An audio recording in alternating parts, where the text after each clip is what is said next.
Assalamualaikum warahmatullahi wabarakatuh. Waalaikumsalam warahmatullahi wabarakatuh. Lulusan. Baik anak, untuk hari ini sebelum kita mulai pembelajaran, marilah kita awali bersama. Kita berharap apa yang kita pelajari bisa membawa keberkahan, membawa kemanfaatan di dalam kehidupan kita. Pada hari ini awal akhirnya dan sholihat. Al-Fatihah. A'udzubillahi minasyaitonir rajim. Bismillahirrahmanirrahim. Alhamdulillahi rabbil alamin. Ar-Rahmanir Rahim. Maliki yaumiddin. Iyyaka na'budu wa iyyaka nasta'in.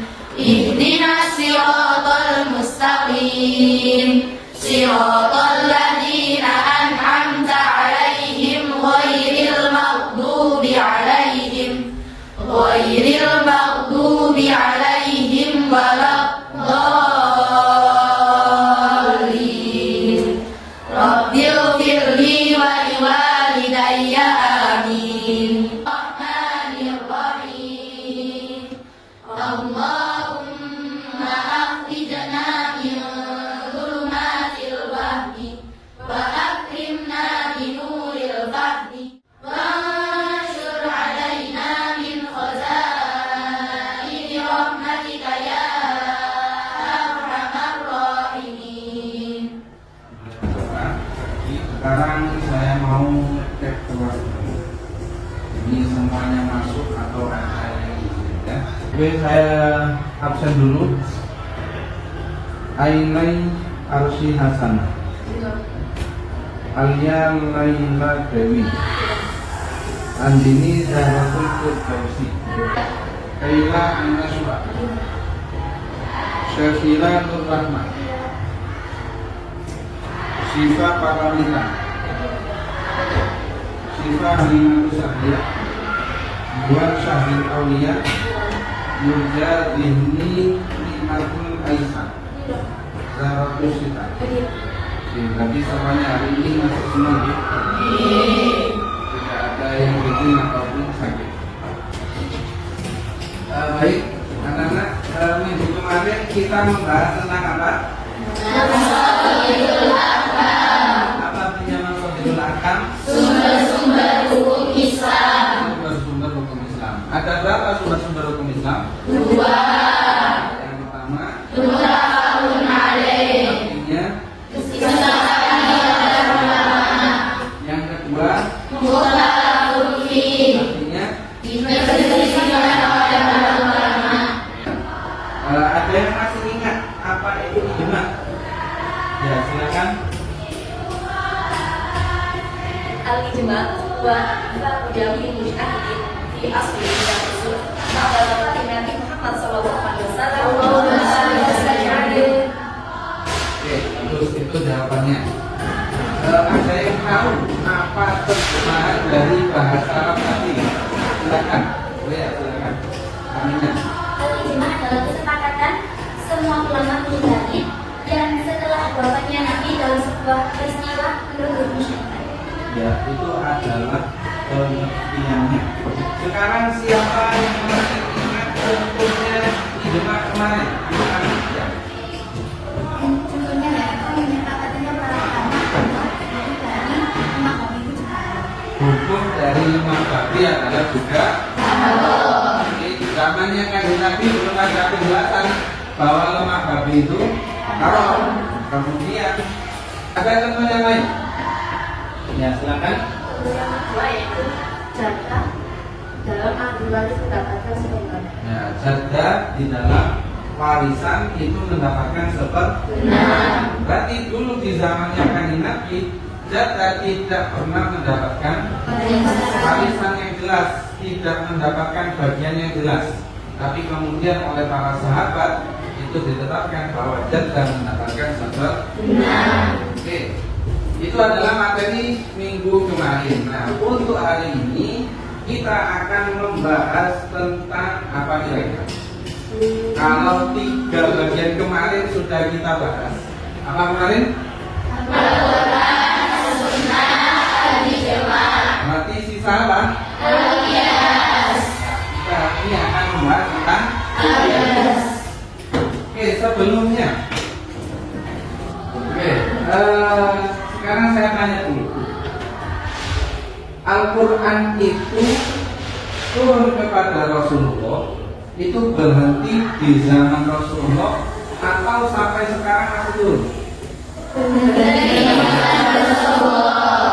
Berarti Al-Quran itu sudah berhenti di zaman Rasulullah. Sehingga apa yang terjadi sekarang itu bisa jadi belum pernah terjadi di zaman Rasulullah. Maka cara untuk menetapkan peristiwa yang terjadi sekarang hukumnya seperti apa, maka kita juga perlu kembali kepada zamannya Rasulullah. Contohnya kayak gini, narkoba disebutkan nggak di dalam Al-Quran? Nggak ada di Al-Quran. Hurrimat alaikum narkoba. Nggak ada hurrimat alaikum narkoba. Tapi ada nggak kira-kira hal yang memiliki kemiripan dengan narkoba di dalam Al-Quran? Ada apa nggak? Ada. Apa kira-kira? Nah, khomer itu memiliki zat yang hampir sama dengan narkoba. Apa persamaannya? Sama. Nah, itulah nanti model-model dari yang disebut dengan Yes. gitu ya. Oke, sekarang kita akan masuk ke dalam materi kias. Nanti materi ini akan saya jelaskan kepada sampean semua dengan pendekatan PJBL. PJBL itu Project Based Learning. Jadi nanti dari pembelajaran kita ini ada proyek yang kita hasilkan dari pembelajaran. Proyeknya apa? Ya mungkin nanti kita akan membuat seperti diagram atau tabel atau juga berbentuk seperti bagan yang menjelaskan tentang bab kias. Sudah dipahami ya? Oke. Kita pertama tentang definisi. Siapa yang bisa membantu saya membaca definisi? Ya, silakan kita. Zahratul Sita. Definisi kias secara bahasa dan istilah. Secara bahasa, kias artinya mengukur sesuatu dengan sesuatu yang lain.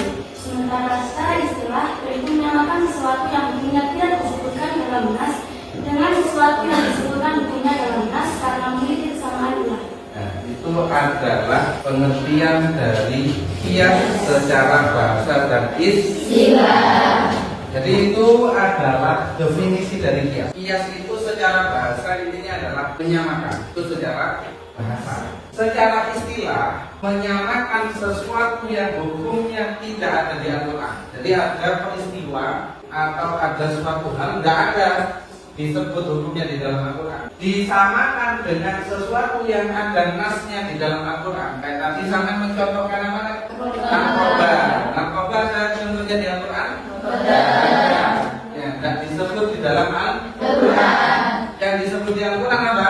Nah, narkoba disamakan hukumnya dengan kenapa? Karena memiliki kesamaan ilah. Ilah itu artinya adalah alasan hukum.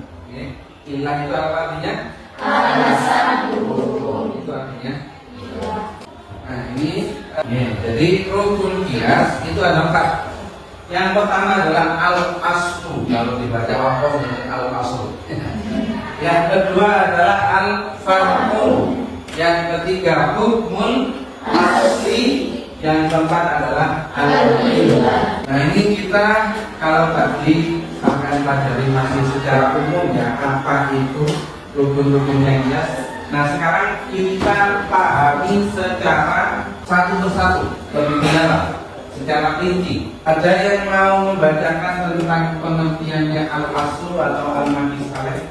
Ya silakan dulu Jana. Al-aslu al-maqis alaih adalah sesuatu yang hukumnya dijelaskan dalam nas. Ya jadi al-aslu itu adalah yang hukumnya ada di nas. Al-aslu kan artinya asli, berarti ada di dalam Al-Quran, ada di dalam nas, itu disebut dengan al-aslu. Oke, yang kedua, kalau tadi al-aslu nama lainnya adalah al-maqis alaih, al-farqu namanya adalah al-maqis. Al-farqu itu artinya bahasa kalau di dalam bahasa Arab al-farqu artinya cabang. Ya, al-aslu asli, al-farqu artinya adalah cabang. Nah, cabang atau al-maqis juga sesuatu yang hukumnya tidak dijelaskan dalam nas. Berarti tadi seperti apa tadi? Itu kan tidak ada di dalam nas. Maka itu disebut dengan al-farqu. Paham ya? Jadi al-aslunya berarti apa? Al-farqunya berarti dari sini mulai paham ya. Oke, yang rukun ketiga, hukmul asli ya. Hukmul asli, hukum itu mudhof, al asli itu mudhof ilaih.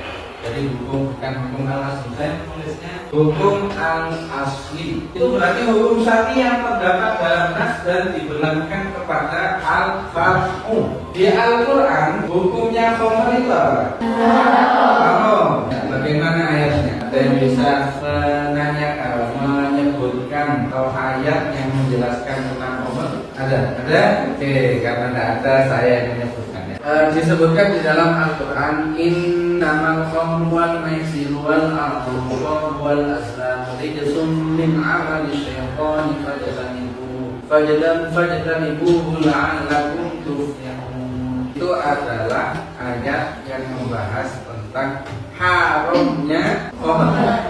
Innamal khamru, khamr itu innamal khamru wal maisiru wal ansor wal azab. Tiga ini adalah macam dari bagiannya judi. Judi itu macam-macam, ada al maisir, al ansor, al azab. Rijsun adalah perkara yang jelek, min amal syaitan, dari perbuatannya syaitan. Fajtanibuhu, maka hindarilah, jauhilah. Nah, larangan itu menunjukkan arti haram. Ya, makanya ada sebuah kaidah fikih menyebutkan al aslu fil nahyi lit tahrim. Silakan ulang, al aslu fil nahyi lit tahrim. Al-aslu fin nahyi lit tahrim. Ulang lagi. Al-aslu fin nahyi lit tahrim. Artinya adalah pada dasarnya larangan itu menunjukkan arti haram. Maka karena ada fajatan itu yang menunjukkan arti harus dihindari, berarti hukumnya khamr adalah haram. Maka hukum asli khamr hukumnya adalah haram. Nah, hukum haram ini nanti diterapkan kepada al-farqu. Gitu ya. Oke, kita masuk ke rukun kias yang keempat, yaitu al-ilah. Ada yang mau membantu saya? Ya, silakan. Al-ilah adalah sifat yang terdapat dalam al-aslu yang menjadi alasan sebuah hukum. Jadi al-ilah itu adalah alasan sebuah hukum. Khamr kenapa diharamkan? Karena memabukkan. Maka dengan kata-kata memabukkan ini, memabukkan itu juga kita cari di dalam narkoba. Oke, kita lanjutkan. Oke, kita lanjutkan untuk materi yang tadi agar sampai lebih memahami dan mendalami tentang materi kias. Ya. Saya juga di sini menggunakan pendekatan PJBL. PJBL itu Project Based Learning. Maka setelah ini akan saya beri tugas kelompok. Tugas kelompoknya apa? Tugas kelompoknya adalah kelas ini dibentuk menjadi 7 kelompok. Kemudian buatlah kerangka penjelasan kias dengan menentukan bagian-bagian kias, disertai cara menentukan ilatul hukmi. Kelas ini dibentuk menjadi 7 kelompok. Kemudian buatlah kerangka penjelasan kias dengan menentukan bagian-bagian kias, disertai cara menentukan ilatul hukmi. Nah, menentukan bagian-bagian kias. Ini berarti sampai sudah menentukan bagiannya. Kemudian dari bagian ini sampai masukkan yang menjadi contoh. Ini kemarin maksudnya ikan yang lain. Jadi tadi itu kan kita sudah belajar tentang kias dan macam-macam rukunnya. Ada al-aslu, al-farqu, al-asli, dan al-ilah. Kemudian sampai masukkan contohnya. Apa contohnya tadi? Narkoba. Disampaikan dengan nah, berarti di sini nanti sampai masukkan narkoba dan homer itu di bagian ini, ya. Narkoba masuk ke mana? Homer masuk ke mana? Hukum asli, hukum asalnya homer apa di Al-Quran? Kalau bisa sebutkan ayat Al-Qurannya, ya. Kemudian apa alasan hukumnya? Oke, sudah kita pelajari tadi. Silakan dimasukkan contoh-contoh ini. Nah, untuk yang penentuan al-ilah, jadi bentuk diagramnya sama nanti modelnya. Di sini ada al-aslu, di sini ada al-farqu. Al-aslunya apa? Al-farqunya apa? Gitu ya. Kemudian di sini hukum. Hukumnya apa? Al-farqunya belum ada hukum. Ilahnya apa? Nah, untuk mengetahui ini hukum maka harus mengetahui ilah dulu. Nah, yang bagian ilah dan bagian ilah itu sampean buat juga tabel masalikul ilah. Oke. Di masalikul ilah ini lakukan yang pertama as-sabru wa taksim. Ya, sebuah taksim sampean menganalisa sifat-sifat apa saja yang ada di dalam homer. Ya, apa tadi kita bahas benda, apa lagi? Bau, ya, terus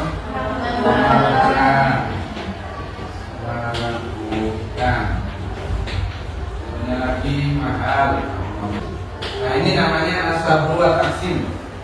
Setelah dilakukan as-sabru wa taksim, kami lanjutkan ke bagian tangkihul mana. Di tangkihul mana? Sampean tulis di sini wasful mundhabit. Jadi dari 4 ini mana yang kriterianya komplit yang jelas? Ya, nanti saya kasih tahu semua ya. Kira-kira mana yang jelas gitu ya. Maka masukkan ke wasful mundhabit.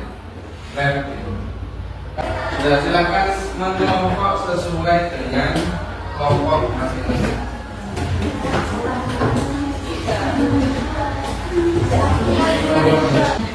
Oke, sudah sesuai kelompok masing-masing ya?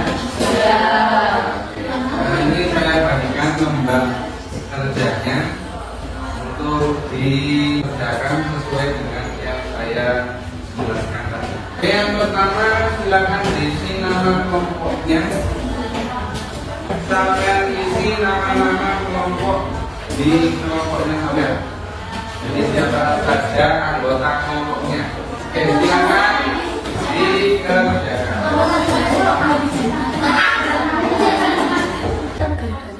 Sudah selesai anak? Kelompok 1 sudah? Kelompok 2? Kelompok 3? Kelompok 4? Oke, berarti semua kelompok sudah selesai ya. Setelah ini silakan mempresentasikan hasil kerja kelompok masing-masing. Cara presentasinya, kelompok 1 silakan berkolaborasi dengan kelompok 3.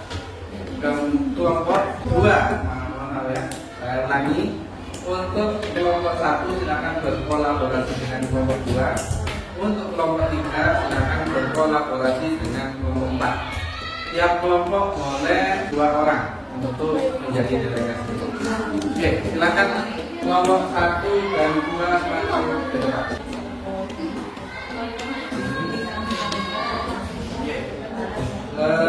Silakan presentasikan hasil kerja kelompoknya. Sebelum itu sebut nama kelompoknya apa, siapa nama kelompoknya, nama-nama anggota kelompoknya, baru dipresentasikan. Paham ya?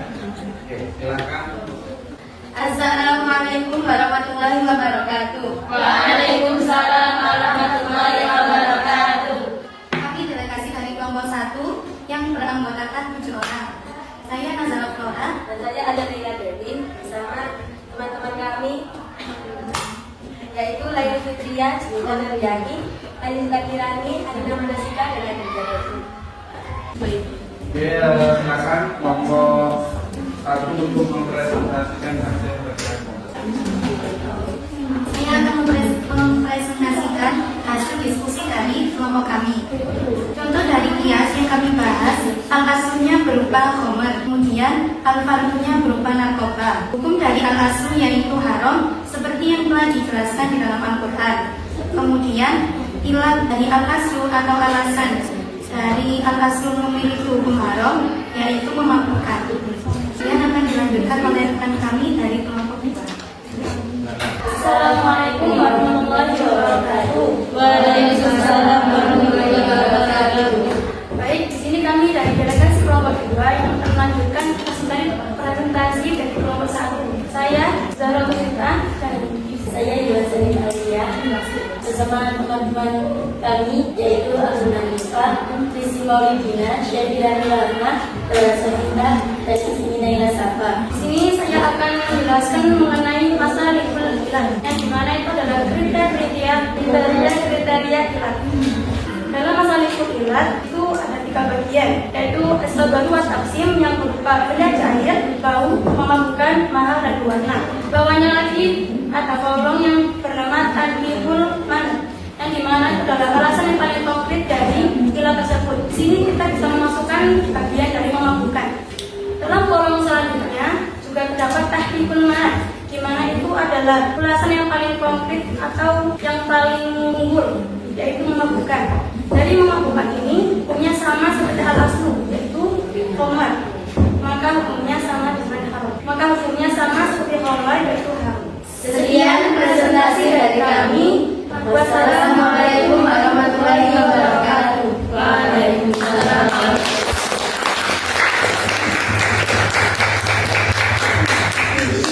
Itu tadi presentasi dari kelompok 1 dan 2. Selanjutnya adalah dari kelompok 3 dan 4. Silakan maju ke depan. Assalamualaikum warahmatullahi wabarakatuh.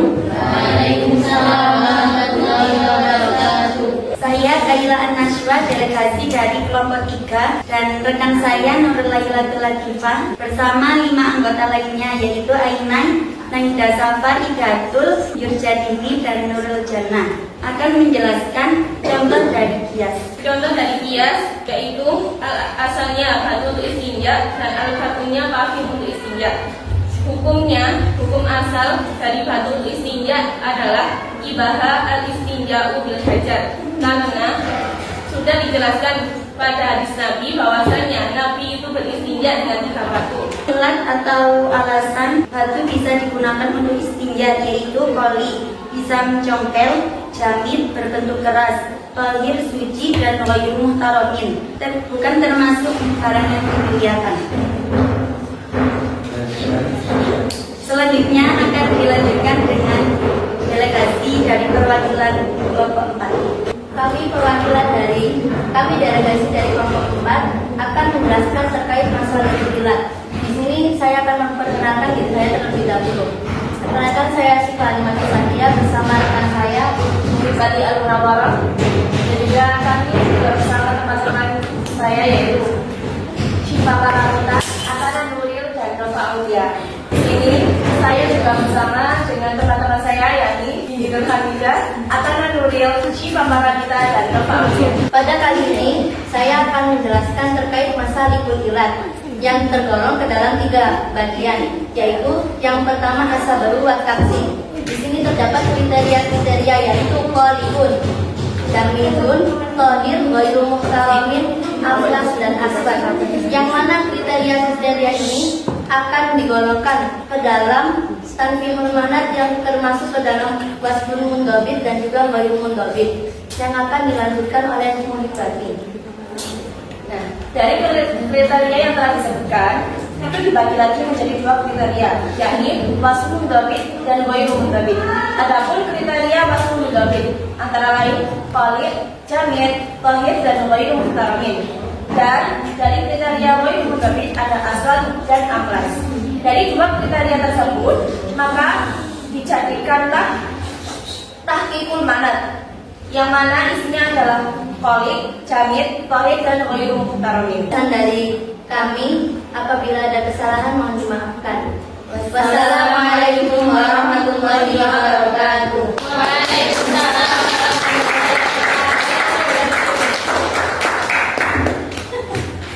Terima kasih. Akan kembali ke tempat masing-masing. Terima kasih tadi presentasi dari kelompok 1 sampai kelompok 4 ya. Semuanya bagus. Kekurangan untuk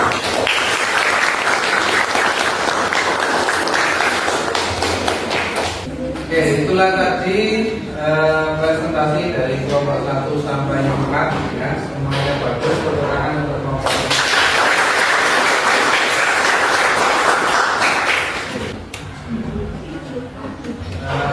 Jadi ya anak-anak semuanya, dari kias ini ada hikmah yang perlu kita ambil, ada pelajaran yang perlu kita ambil, atau kita bacakan dengan lesson learning. Ada pelajaran yang kita ambil, yang pertama adalah akan memiliki peran penting dalam menetapkan sebuah bukti kalau Al-Quran itu hukumnya sudah pasti benar. Maka untuk mengetahui hukum yang ada di dalam Al-Quran, salah satu caranya adalah kita menggunakan akal. Jadi akal inilah yang bisa digunakan untuk memahami hukum-hukum, peraturan-peraturan dan semua ayat-ayat Al-Quran ataupun hadis-hadis yang ada di dalam Islam. Yang kedua adalah sebuah ungkapan Yunani menyatakan itu artinya aku berpikir maka aku ada. Substansi dari hukum Islam itu tidak hanya berhenti dalam Al-Quran dan hadis, tapi juga ada sumber-sumber hukum yang lain yang juga dihasilkan dari apapun atau akal. Maka selama kita mau berpikir, maka kita akan dianggap ada.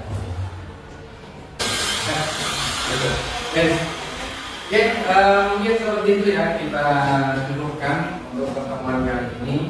Terima kasih karena kelas ini sudah sangat aktif untuk mengikuti pembelajaran. Perlu diingat juga, insya Allah minggu depan kita mulai masuk pada materi usul fikih yang selanjutnya, yaitu hukum-hukum Islam, sumber-sumber hukum Islam yang diperselisihkan. Sampai di sini demikian ya.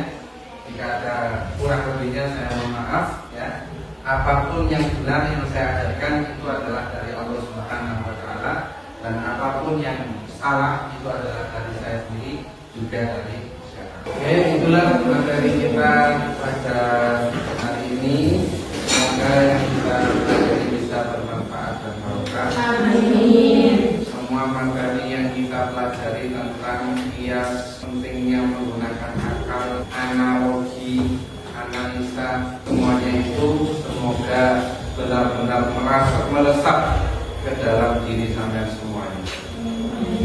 Demikian, silakan berdoa bersama sebagai penutup dari pertemuan kita hari ini. Bismillahirrahmanirrahim. Allahumma nawwir qalbi bi nuri